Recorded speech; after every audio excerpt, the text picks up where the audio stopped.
பதவிக்கு வந்து 3 ஆண்டுகள் ஆனதைத் தொடர்ந்து மோடியின் சாதனைகளை நாட்டு மக்களுக்கு எடுத்து சொல்லியாக வேண்டிய கௌரவ பிரச்சனையில் மோடி அரசு உள்ளது. இதற்காக ஒவ்வொரு அமைச்சகமும் தாம் செய்த சாதனைகளை பூதக் கண்ணாடி மூலம் தீவிரமாக தேடி வருகின்றனர். அந்த வகையில் மத்திய உள்துறை அமைச்சகம் சாதனைகளை வலைவீசி தேடி சிலவற்றை ஒப்பேற்றி உள்ளது. அடுத்த நாட்டு எல்லையை தனது எல்லையாக காட்டும் மோசடி அம்பலமாகி உள்ளது.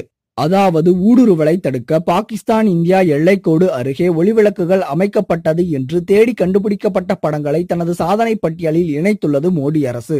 சுமார் 2000 கிலோமீட்டர் தூர இந்தியா பாகிஸ்தான் எல்லையில் ஒளிவிளக்குகள் பொருத்தியதாக கூறிய பாஜக அரசு 2006இல் ஸ்பெயின் மொராக்கோ எல்லையில் அமைக்கப்பட்ட பேரொளி வீசும் விளக்குகளின் அந்த புகைப்படத்தை தனது சாதனை பட்டியலில் சேர்த்து வெளியிட்டுள்ளது பரபரப்பை ஏற்படுத்தியுள்ளது.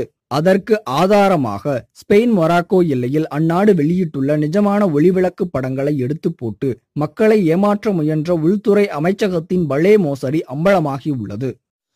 இது போன்ற செய்திகளை உடனுக்குடன் அறிய டாப் நியூஸ் சேனலை சப்ஸ்கிரைப் செய்யுங்கள். நன்றி, வணக்கம்.